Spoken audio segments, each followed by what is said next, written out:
Hi everyone, thank you for joining me this morning. I know it's a really sunny day outside for a lot of you, so well done for getting up this early to learn about student finance, scholarships and bursaries. My name's Savannah and I'm going to be leading the session today. I'm also joined by my colleague Nick, who's going to be taking your questions and comparing. I'll just pass over to Nick now so he can give you a little bit of an introduction about himself.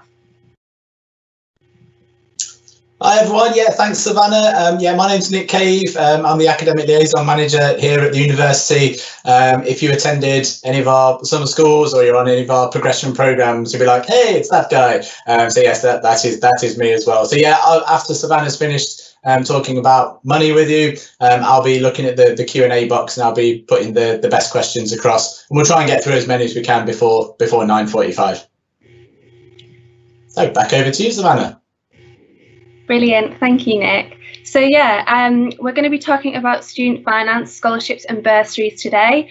I know it might seem really, really daunting. When I was going to university, it was one of the things that I was worried about the most. But honestly, there's nothing to worry about. And hopefully I'm going to put your mind at ease with this session. But like I said, we are doing a Q&A at the end. So if you do have any questions, you don't have to wait till the end to put those in. Feel free to start putting them in now. Nick might answer a few of them, or we'll answer those at the end as well. So on with the slides. So what we're going to look at today is we're going to look at student finance, so how you specifically apply to that and how it works as well, the different funding that is available. And then we're going to look at scholarships and bursaries as well. So this is extra money, free money as well, so the best thing. And we'll look at where you can find that as well, because there's lots of different places that you can look that you might not realise about. Just before we begin, a little bit about me. My name's Savannah, like I said. I'm a student recruitment officer at the University of Leicester. So usually I'm visiting schools, talking to parents and students about things like student finance, but also the University of Leicester as well. So if you do have any questions about Leicester, feel free to ask them as well, but there's lots of opportunity to do that throughout the day too. I'm originally from Cumbria and I went to university, like I said, so I've been through this process. I know what it can be like and I'm more than happy to answer any questions. If you do think of any after the session, you're like, oh, damn, I should have asked that.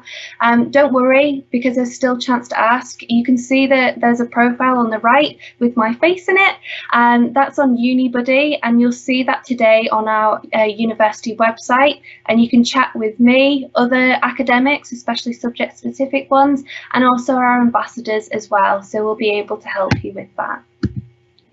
So before we get into the nitty-gritty of things, I really want to myth bust a certain fact that a lot of people come across. One thing that a lot of people think is money and finance are a massive barrier to go to university. You know, fees are $9,250 for a lot of universities, and a lot of people think that's going to massively impact them and they're not going to be able to afford that.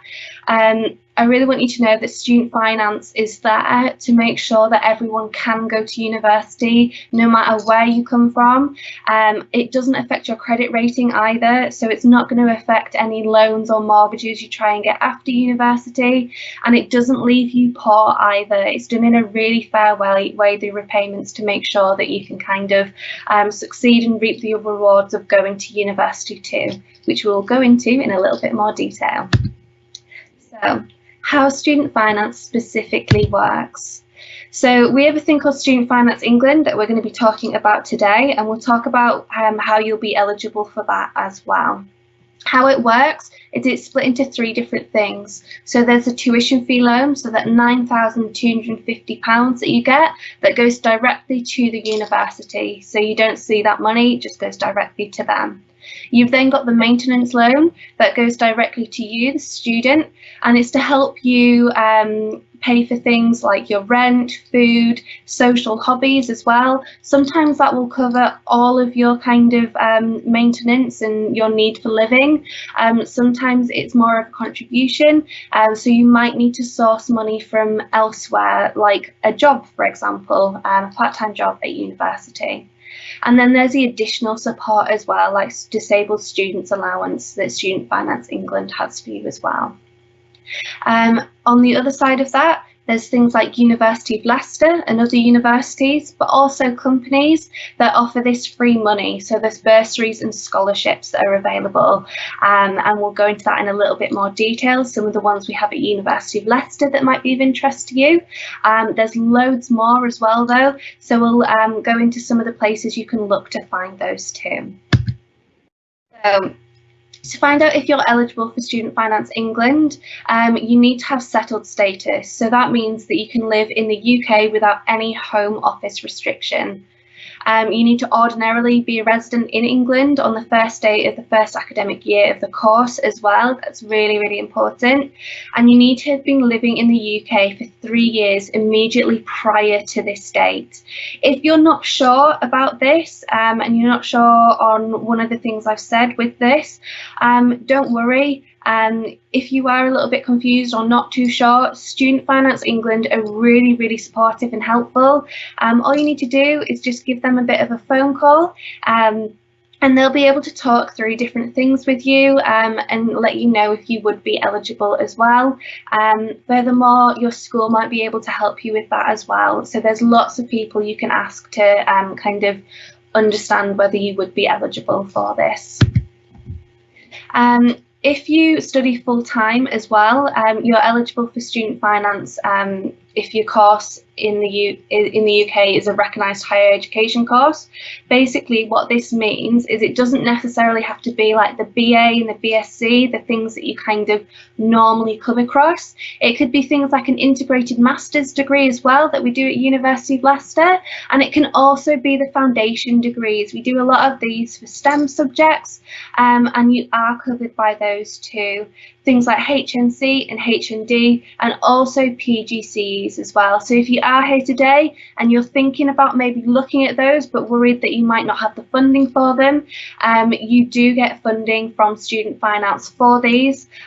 So do be aware that there is something in place to support you with these if you are thinking about doing them. So, like I said, if you are eligible for this course, what it basically means is Student Finance England would give you support for your tuition fee loan. So that £9,250, I said, that gets paid directly to the uni. I was really gutted when I found this out because I thought I was going to have like £9,000 in my pocket. I was like, oh, it's going to be nice to feel rich for a while. But it does get paid directly to the university. That's a bit of a blessing as well because it means you don't have to worry about it. It's just sorted out and you never have to see it. It's just paid directly, so nice and easy for you. There's also the maintenance loan. So this is for your cost of living and it depends on your household income. I'm going to break this down in a bit so you can see this. Like I said, sometimes it will cover you for all of your kind of cost of living.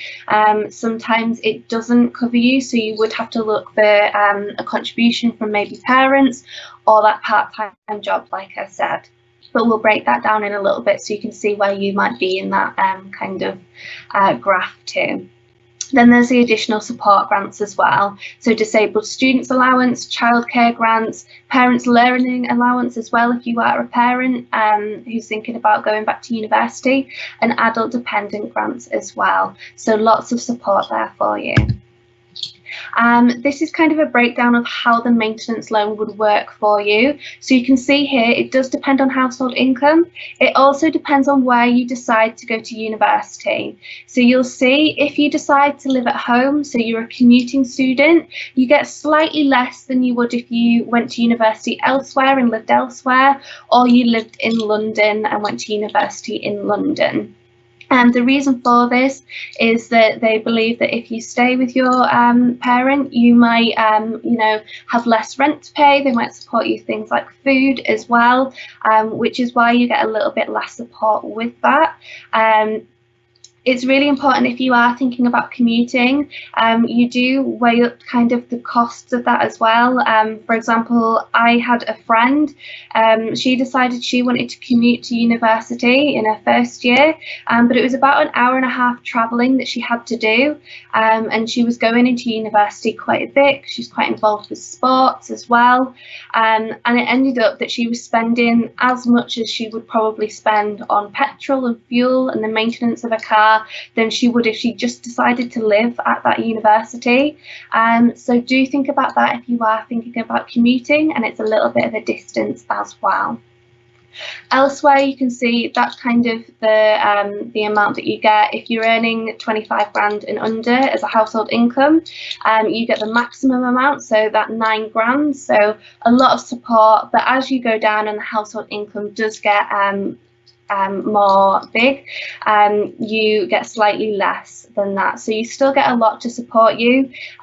It's really important as well to say it doesn't just cut off at 45 grand. I just couldn't fit any more household income onto this. It would be pages long if I kept on going. So if your household income is more than that, don't worry, there is still support available. I think it's about 3 grand that you get when you get to the maximum amount, so that 60 grand mark, you'd still get support.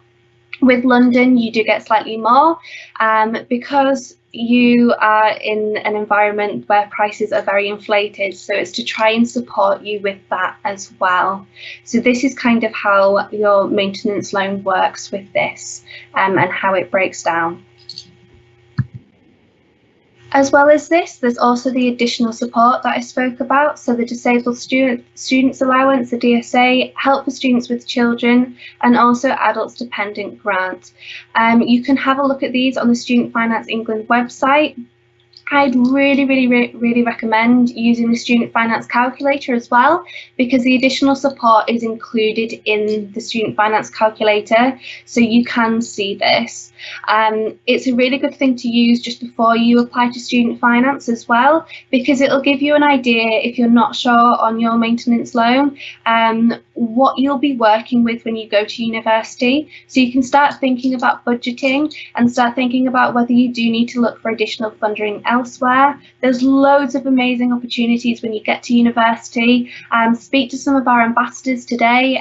They use the ambassador scheme as a part-time job, so they work for the university, and it means they get to talk to you guys, which is really nice, and do loads of really cool things with the university too, and it's quite well paid as well. So that's maybe one to look at if you are thinking about going and getting a job at university. So your loan does get repaid back, but it's done in a really fair way as well. Like I said, you do also get interest on this, but we will go into detail with this and why it's not a massive deal, and try not to worry about it as well. So with the loan repayments, how it works is that there's no repayments until you're earning over £26,575, and it is the April after you graduate. So if you're graduating in, if you graduated in 2020, you wouldn't be paying it back until April 2021. So it's a year after. So you've got nearly a year where you don't have to worry about that at all.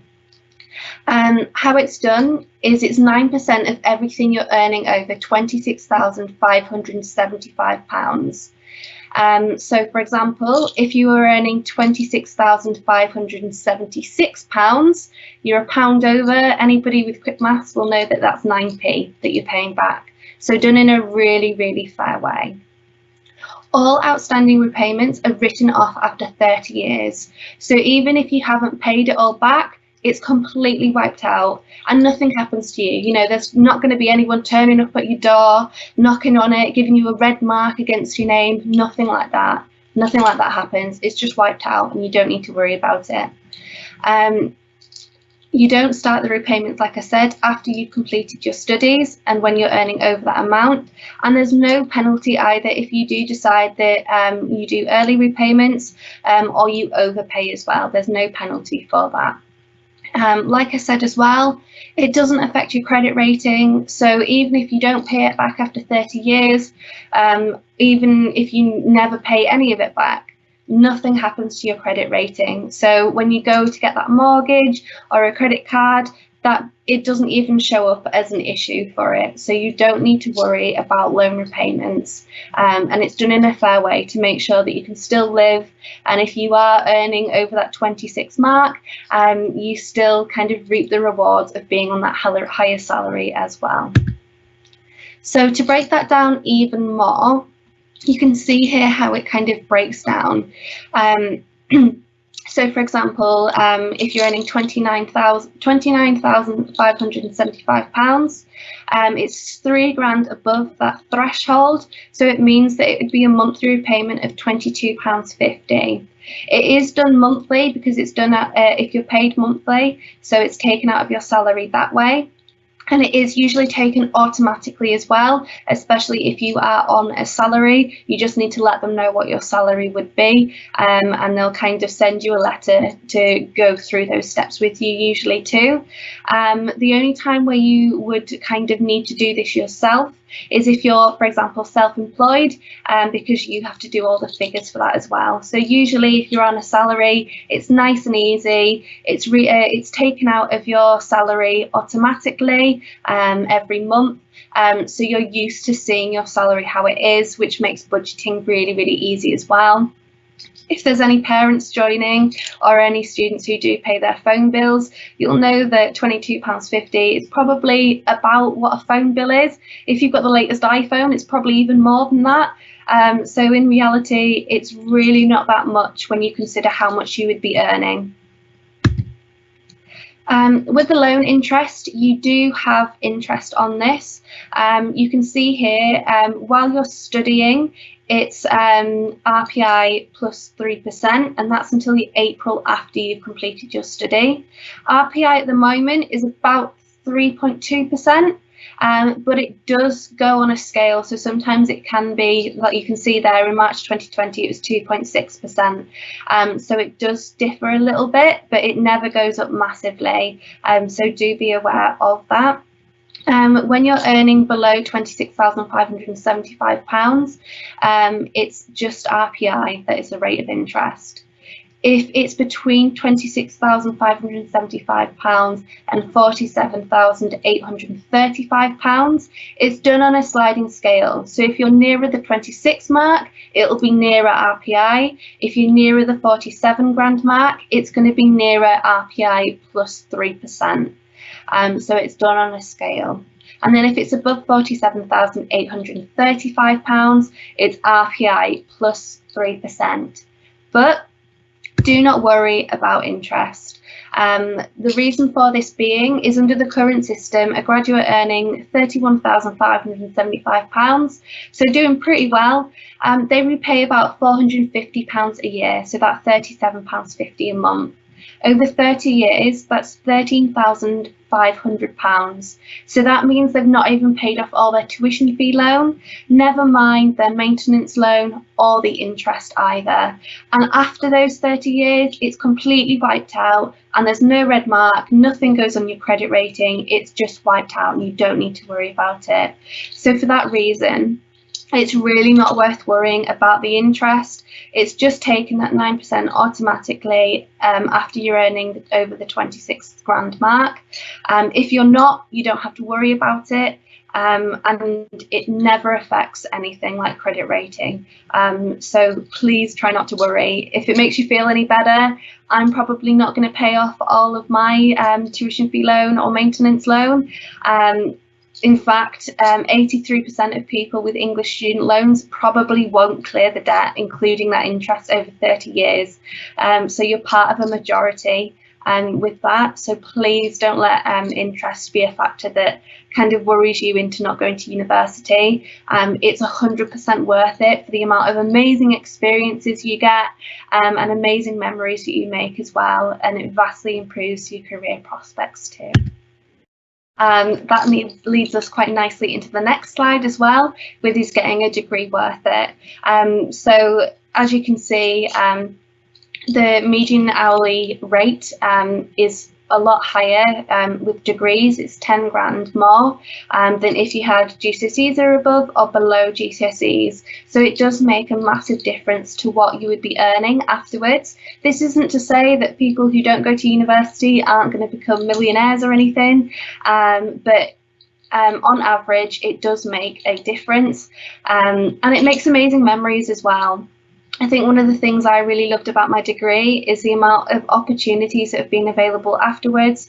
I didn't know what I wanted to do after university, and if you're like me, it means that you're able to follow so many different career paths, because about 60% of jobs just ask for a degree, not a specific type of degree. So it means that there's so much more opportunity for you. And for anybody who knows what they want to do, it's often a really great pathway to get into that line of work as well. So be excited, because it's definitely worth it.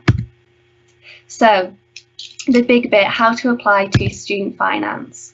With student finance, you apply online. It's really, really easy. You just go onto the government website. You can see the address there, but even if you can't remember it after this session, just type in student finance into the search bar. It'll show you loads and loads of really interesting information, but also how to apply to university as well. Even if they haven't made their UCAS decisions, so they're in year 13 at the moment and they get to February and they still haven't decided where they want to go, that's absolutely fine. They don't have to make their decision. They can log in later and amend that. So they do need to make sure they apply before they know where they're going.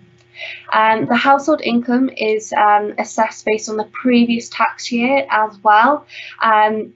So if you have found that your income has changed a lot in the house, I know for some people it will have because of the whole COVID situation, you can do a current income assessment. So how that works is you apply to student finance and then you apply for your current income assessment after you've done your application online. So that is an option for you if it has changed. It's linked to your UCAS application as well. So even if you forget to change something and you don't amend, it can be sorted out, but it can sometimes delay the process. So we do advise that you amend it to the place that you're going when you know that, just to make it nice and easy for everyone. And as well as that, you need to make sure you tick the box to say share your information with the university. It's a really, really good idea to do this because it just means that any bursaries that you would be eligible for based on income, we can give you automatically because we'll have your details and we'll know what your household is, and it means you don't have to apply. So it's one thing kind of off your shoulders, a weight off your shoulder if you do that. You do need to reapply every year, but it's nice and easy. You'll get an email through asking you to check the details. If your details are the same, you just have to check through them and then it's really easy. You just reapply. If they have changed, it's just a little bit of forms you have to do, and that's it. So it's nice and easy. Remember, you need to get your head of household to fill in their part of it. So they'll have to fill in the household income part. It's really easy. They'll need things like a P60 to show that. If you are between two households as well, it is just one household that you use. So it's the one that's your main address for student finance that you would use for this. And student finance opens the end of February till the end of May. If you miss the deadline, that doesn't mean that you're not going to be able to get student finance, but it might mean that you don't get it on time for your degree starting in September. So we do advise that you keep an eye on that date and get it in by the end of May. And like I said, even if you don't know where you're going to go by the end of May, you can just put the place that you think you're going to end up and amend it easier. It's much better to do that than not get your application in. So nice and easy for you. So we'll move on to the fun bit now, the bursary scholarships and grants. The free money, woohoo! We've got a really nice one that we've just brought out at University of Leicester. It's for the Citizens of Change 100. So it's 100 scholarships that are available. And it's to change 100 lives, supporting the themes of mental health, homelessness, and food poverty.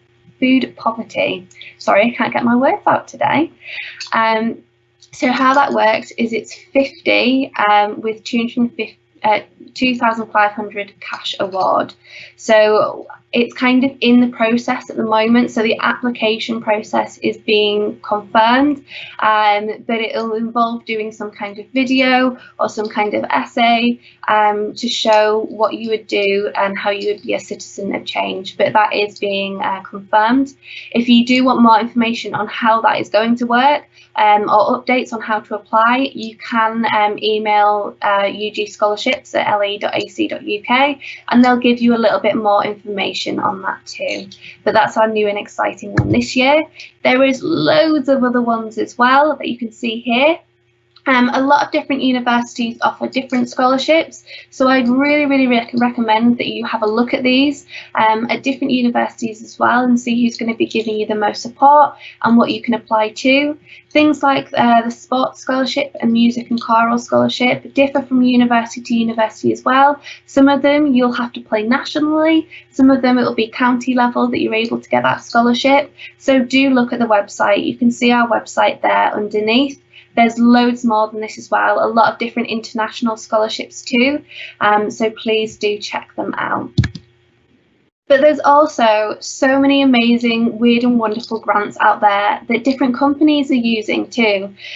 So I would recommend looking at websites like www.scholarship.hub.ac.uk, and you'll be able to see loads of different grants that are out there.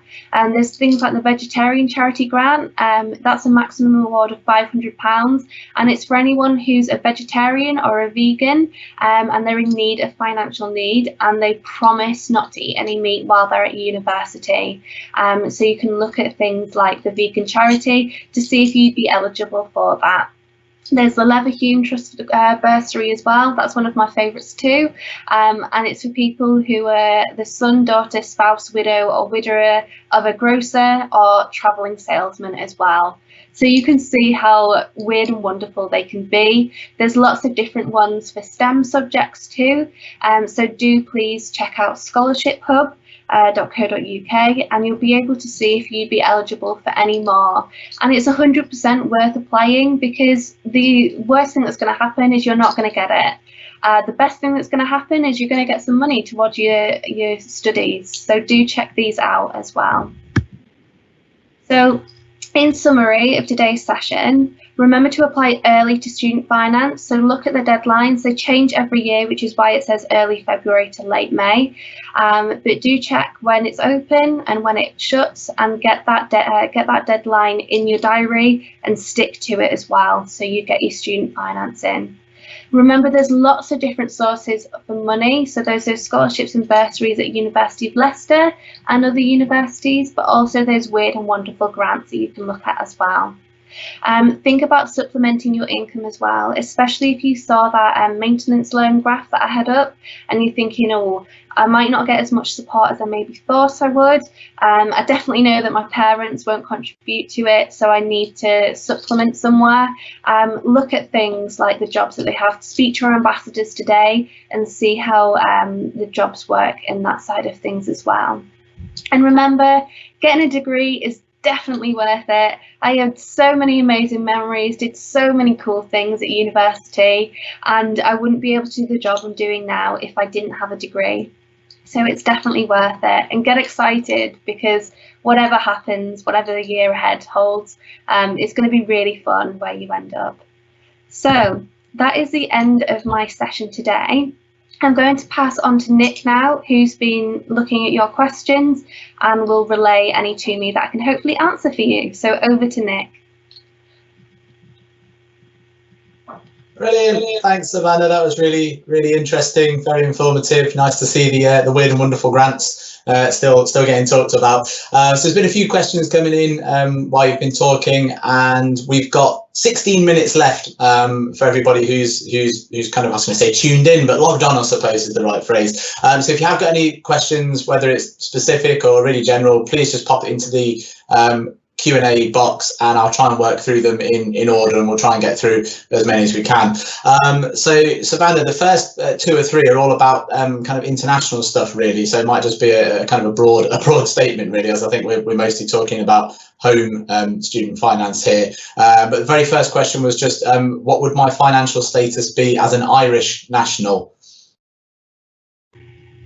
Yeah, so with international queries, like I said, with Student Finance England is for students in England. There is the alternative for this in Ireland, so I would recommend that you check this out and look at their website as well, because they'll have more information on how that would work for you specifically. So yeah, check out their page and see kind of what funding is there for you. Unfortunately, it has been about Student Finance England today. A lot of things might be similar particular with that, but it's worth looking at their website to see what funding would be available for you specifically. Over to you.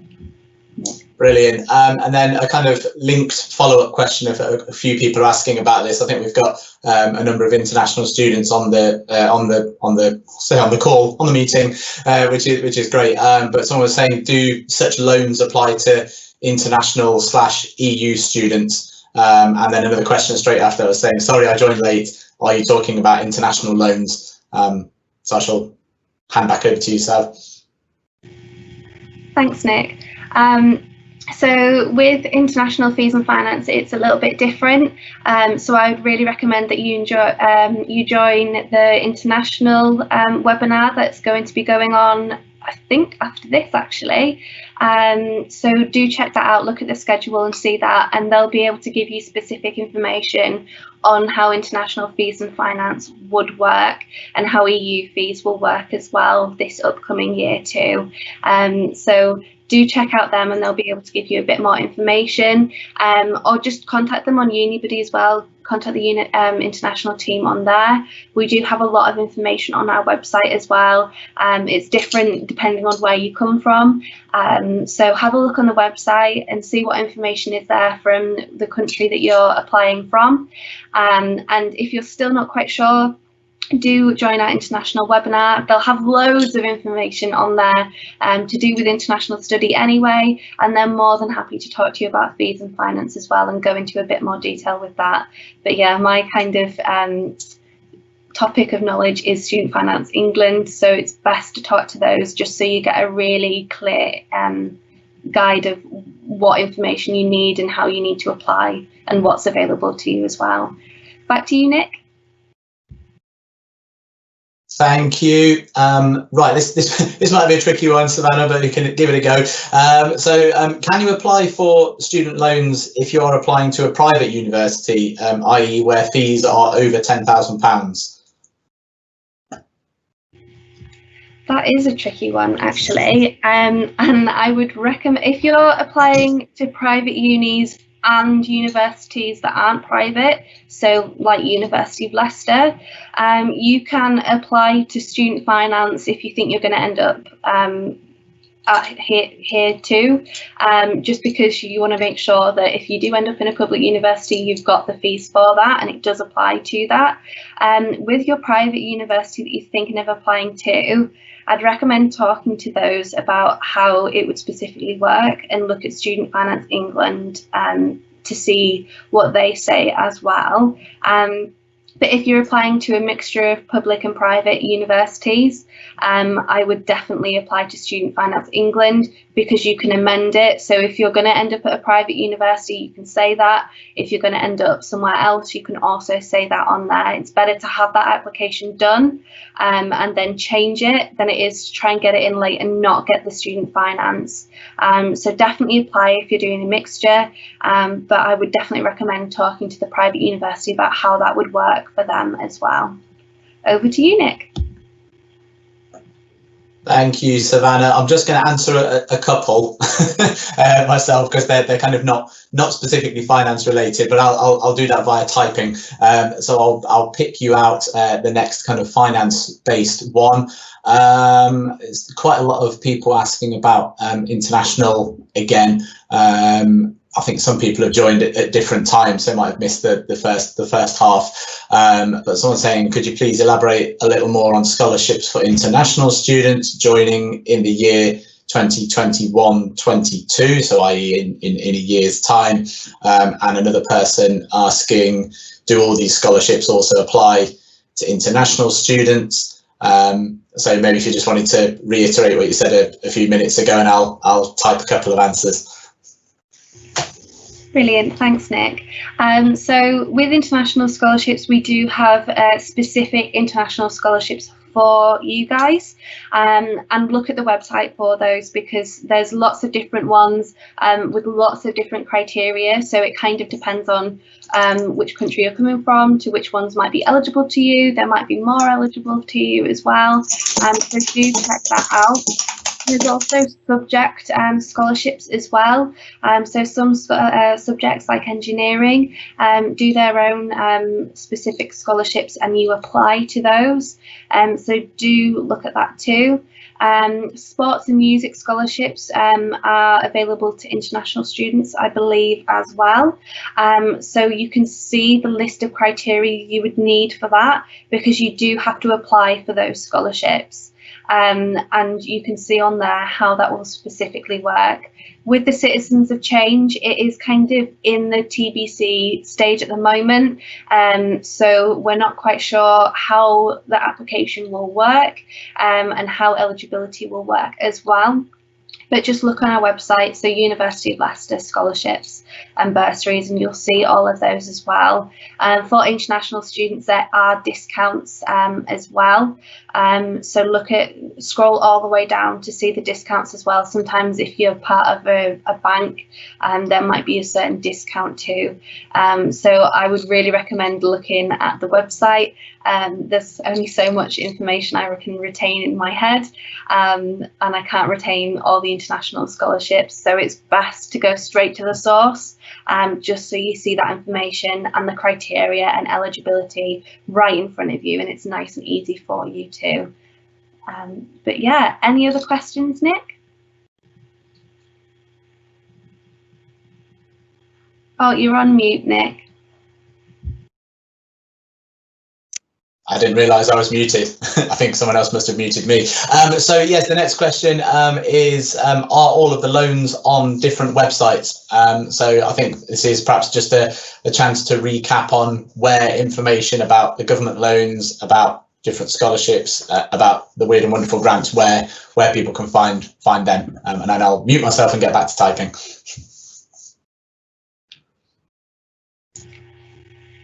No worries. Thanks, Nick. So with Student Finance England, it is the tuition fee, maintenance loan and additional support. So like disabled students allowance, for example, they are all under Student Finance England. So that is one website. So www.gov.uk/student finance, or just go to the government website and you can see a search bar and type it in there, and it kind of goes through the eligibility again with you, so you know exactly what there is and what's eligible for you, and then it goes through what you need to fill in the forms as well for Student Finance England. So it's one website for tuition fee, maintenance loan and disabled students allowance. If you are interested in scholarships and bursaries and grants, scholarships and bursaries are available at universities. With bursaries, you usually don't need to apply to them as long as you click share information with universities. But it's worth double checking. With quite a few scholarships, you will need to apply to those, and it will be directly to the university, and there'll be more information on the university's website. So if you go onto ours, you'll see all the scholarships I talked about today, and you'll see what you need to apply to that and what level you need to be at, for example, with the sports and music scholarships. With the Weird and Wonderful grants, they come from lots of different companies and charities, but there's one place that you can kind of see all of those, and that's the Scholarship Hub online. If you just type Scholarship Hub into Google, you'll find it, but it's www.scholarship.hub.ac.uk, so you will find it there as well. Scholarships, bursaries and grants, you might need to do a little bit more shopping round and look at things like university websites and that website as well to see what is available for you. But there's lots out there, so it's definitely worth doing, because who doesn't love free money? But yeah, that's kind of it broken down into normal things. So it's kind of two main things you need to look at: Student Finance England, or the alternative for that in your country, or the universities and that Scholarship Hub page for the free money scholarships, bursaries, grants. But yeah, any other questions or anything else that needs recapped as well? Over to you, Nick. Yes, we've got some good questions coming in. We've only got 5 minutes left as well, so I'll try and be quick. Do you know of any good budgeting tools to use? Over to you. Brilliant, thank you. So this is going to sound really boring, but Excel spreadsheets are really good because they're free, and you can kind of make it all look pretty. But if you're not an Excel spreadsheet person, there's lots of different things. The first thing I would do, ask your parents, because they have to budget all the time, so they'll have some really, really good tips for you. But as well as that, there's lots of different apps out there as well that you can use, and you know, they're free as well. I think I had one called Piggy Bank when I was at university. I'm not sure whether it's still a thing or not now, but that was really good because it kind of took the money that I got from my maintenance loan and then the additional money that I thought I would be getting from working, and then the bursaries, and then it divided it by the weeks that I would be needing it for the full year.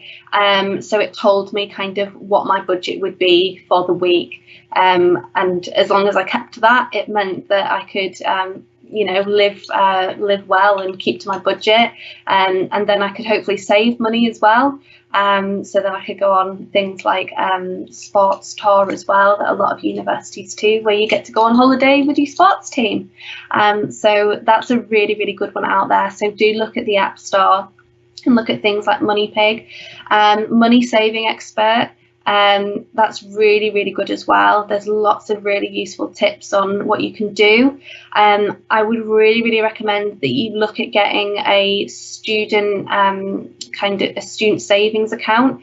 Lots of different banks do them. I joined Santander because I got a 4-year rail card with it. Because I went to a university that was 5 hours away, it meant that my train ticket was quite expensive, and that rail card really, really helped me out. But there's lots of other ones. Barclays do them, HMRC do them as well. So do have a look at them, see what the best reward is going to be for you, and what you can gain the most out of, and shop around for those as well. So you find the best one. The other thing is quite simple. Look at things like own brand when you're going shopping. Morrison's do some really nice own brand stuff, and it saves a lot of money as well. Some things you might be really picky about. This is really weird, but I'm really picky about Fairy Liquid. It has to be Fairy Liquid. Personally, I don't think the own brands come close. You might feel the same way about digestives, or I don't know, coffee. So you don't have to do it with everything, but buying own brand for a lot of different things really does save that money. And, you know, having things like packed lunches and not going for a Tesco meal deal every time really helps with that too. But they're kind of a breakdown of all the tips I have kind of budgeting. There's lots of really useful ones out there as well, so do feel free to get in touch after today's session if you want any more budgeting tips. I'm sure the ambassadors will have their own budgeting tips as well, so get in contact with them today. Is there any more questions we can quickly answer? I know we've only got a minute left, so it'd have to be a very quick fire one. But yeah, one final question then. Just 2 or 3 people have asked about the NHS bursary. So particularly we've got a couple of questions, one from a student applying for midwifery, 2 for midwifery in fact, and 3 questions in total about the NHS bursary. So just really quickly, an NHS bursary in a nutshell, and they'll have to be the last questions. Yeah, so with the NHS bursary, that is available this year. And it's through Student Finance England, I believe, that you get that. Talk to Midwifery today and they'll give you a little bit more information on how that would work and how it's kind of broken down through the years as well. There is a lot of additional support as well for when you're on placements that the university offer. So yeah, there's a lot of support for you with regards to travel, as well as that NHS bursary, but it is available for you. I believe it's around £3,000, but talk to Midwifery today and they'll be able to give you a little bit more of a breakdown, because I am aware that we're running out of time and I don't want to go into the next person's session, so unfortunately I can't answer any more onto that. But thank you for all the questions. If we haven't answered any of them today, me and Nick haven't got through to them, please do contact us online, because we're more than happy to answer them. We just have to stick to our time slot today. But thank you all for listening. I hope you found it really, really useful. Do check out our other webinars and chats that are going on today, and do reach out to us because we're more than happy to help. But thank you for joining and enjoy the rest of your day. Thanks very much to Nick as well for comparing. Thank you. Bye.